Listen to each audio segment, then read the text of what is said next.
네, 본문의 내용은 혀를 통제하라, 말을 조심하라 입니다. 오늘은 본문의 주, 롤드를 중심으로 말씀을 전하겠습니다. 구약에서 하나님을 주, 롤드로 부릅니다. 주 하나님. 나의 주, 나의 하나님이여, 주를 경배합니다.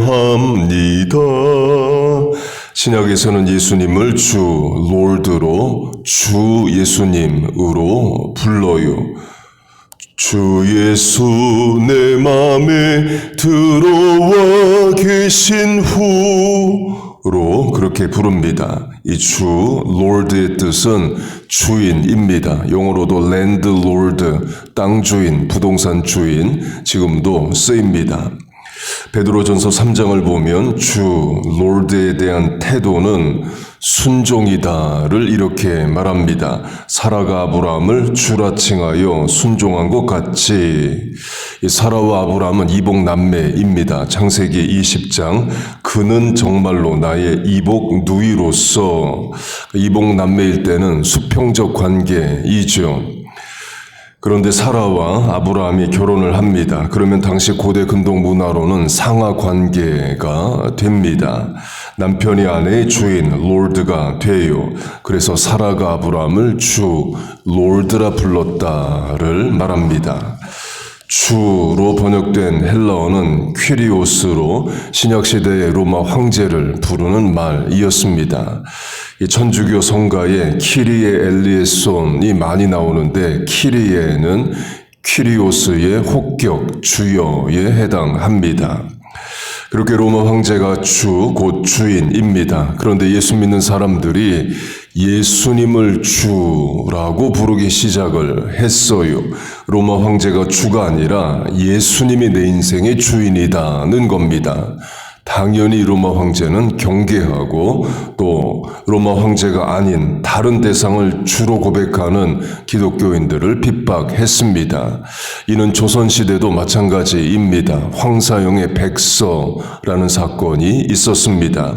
1775년에 조선에 천주교가 들어옵니다. 조정의 허락 없이 천주교 선교사들이 몰래 조선에 입국을 하고 포교를 했습니다. 양반들, 평민들 천주교를 믿고 발각이 되면 양반들은 귀양 가고 평민들은 목이 잘려 죽고 순교의 핍박이 있었습니다. 주, 롤드 때문이에요. 조선의 왕이 조선의 땅과 백성이 주인인데 천주교인들이 왕이 아닌 다른 대상, 그러니까 천주교 용어로 하면 천주님, 예수님, 하나님을 주라고 고백을 해서 그렇습니다. 조선은 천주교회를 핍박했습니다. 그러자 황사영이란 양반이 로마 교황청에 편지를 보내려고 합니다.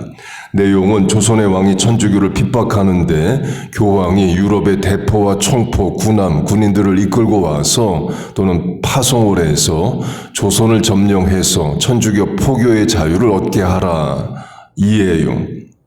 그 편지가 교황에게 가지 못하고 발각이 됩니다. 당연히 조선 왕은 분노하죠. 천주교인들이 외세를 끌어들여 나라를 망하게 하려고 하는구나, 점령하려고 하는구나로 생각을 할 수밖에 없습니다. 그래서 신유박해가 일어나고 평민들 목 잘려 죽고 양반들 귀양 갑니다. 정약용, 정약전 그런 형제 양반들 그때 귀양을 가요. 로마 황제도 마찬가지입니다. 로마 제국 통치하에 있는 백성들이 로마 황제를 주로 부르지 않고 다른 대상을 주로 부르는 것에 경계하고 또 핍박을 합니다. 그 말은 결국 로마 황제의 통치를 부정할 자가 되기 때문에 그래요. 당장에는 잠잠하게 있다 해도 황제가 아닌 다른 대상을 주로 부르는 대상은 어떤 순간이 오면 그 대상을 따르기 때문이에요. 실제로 그랬습니다. 로마 황제가 하라는 대로 안 하고 예수 믿는 자들이 자기들의 주를 위해서 행동을 했습니다. 황제 숭배 사상을 거부했어요. 성경으로 하면 바벨론 왕과 사드락 메삭 아벳느고가 있습니다. 바벨론의 주인이 바벨론 왕이죠. 그래서 본인이 꿈에서 꾼 꿈을 형상화합니다. 신상을 만들어요. 백성들에게 절을 하라 했는데 자기가 아닌 다른 대상을 주로 섬기는 자들이 있습니다. 사드락, 메삭, 아벳느고, 이죠. 하나님을 주인으로 섬깁니다. 왕의 명령을 거절해요. 우상에게 절하라 해도 하지 않습니다. 당연히 왕은 분노하죠. 그런 자들을 방치하게 되면 왕의 권위가 떨어집니다. 신하들이 자기 소신에 따라 왕의 명령을 안 지키면 통치가 안 되는 거죠. 그래서 사드락, 메삭, 아벳느고를 풀무불에 던집니다. 그렇게 예수님을 주로 고백하는 것을 왕과 황제들은 싫어합니다. 그러면 지금의 미국은 어떨까요? 지금 미국의 권세자들, 통치자들, 세상 지배자들은 예수 믿는 사람들이 예수님을 주로 고백하는 것을 좋아하겠느냐는 거예요. 싫어합니다. 세상 권세자들은 자기들이 이 땅의 주인이 되고자 합니다. 물론 말은 representative democracy, 의회 민주주의, 대의 민주주의 한다 하고 국민이 이 땅의 주인이라 말은 하지만 결국 세상 권세가 바라는 것은 말 잘 듣는 백성입니다. 전염병이 도니 예배 드리지 말라 그러면 예배 안 드리는 그런 말 잘 듣는 백성을 원해요. 전술한 바벨론 왕과 사드락, 메삭, 아벳느고로 하면 왕의 명령에 저항하는 그런 사드락, 메삭, 아벳느고 같은 백성을 왕은 원하지 않습니다.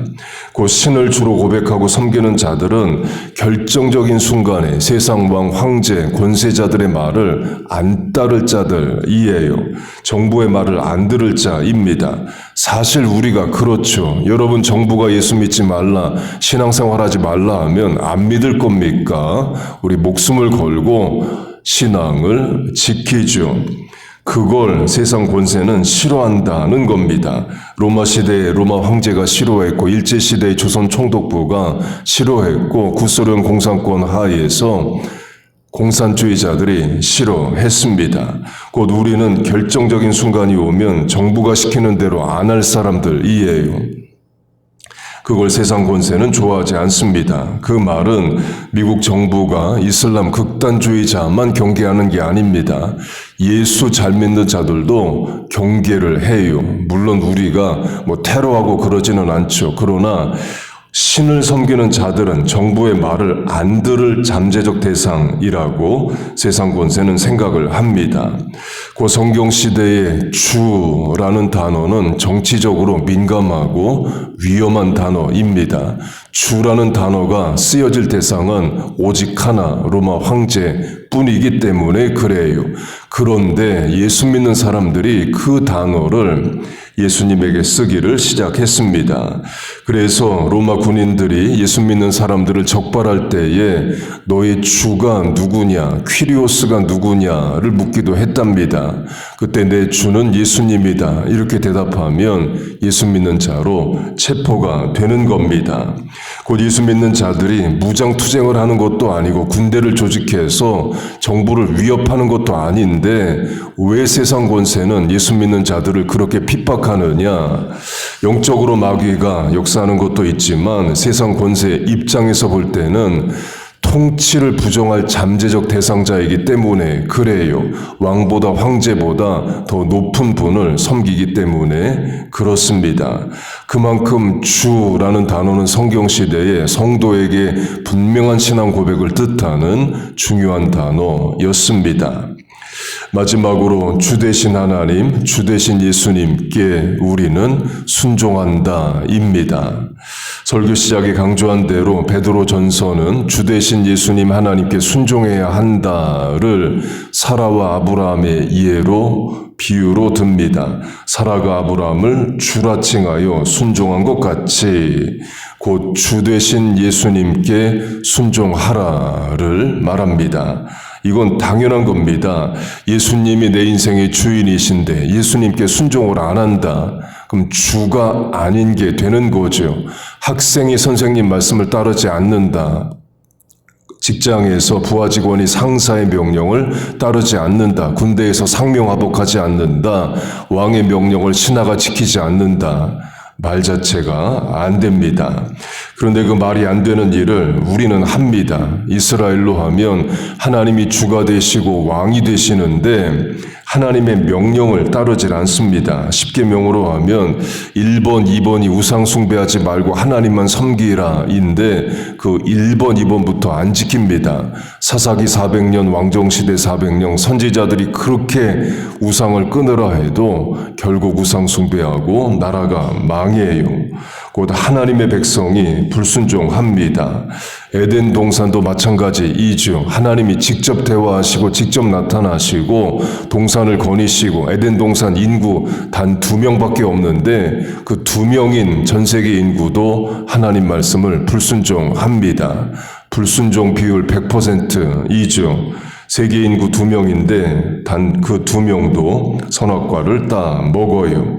그리고 우리도 마찬가지입니다. 우리도 불순종의 죄성이 있고 순간순간 또 튀어나오죠. 그래서 순종하라를 성경은 강조합니다.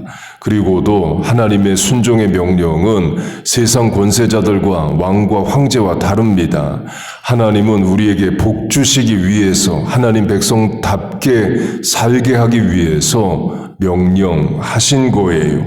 지켜보면 압니다. 하나님이 뭘 명하시면 다 우리 잘 되라고 주신 거예요.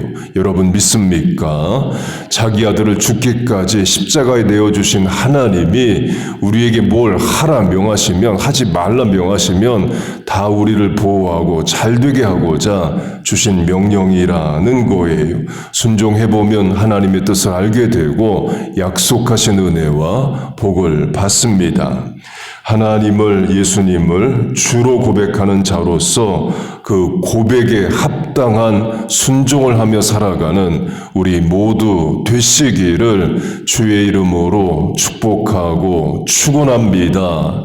아멘. 기도하겠습니다. 하나님 아버지, 우리의 주인이 되어주심을 감사합니다.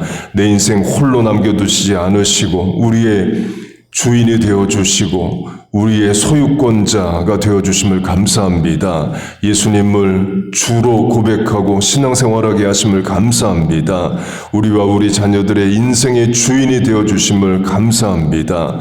이제 남은 인생 주 되신 하나님 예수님의 뜻을 따라 순종하고 명령을 지키며 사명 감당하며 살게 하여 주시옵소서. 그 기쁨과 그 자랑에 따라 살게 하여 주옵소서. 하나님, 이 새벽에 기도하는 새벽 기도자의 삶을 긍휼히 여기시고 안타까운 마음의 소원과 질병과 간구하는 기도의 제목과 인생의 소원에 하나님 응답하여 주옵소서. 이렇게 기도하고 오늘 하루 험한 세상 나가 일하고 공부하고 또 합니다. 시마다 때마다 일마다 사건마다 도우시고 함께하여 주옵소서. 예수님의 이름으로 기도하옵나이다. 아멘.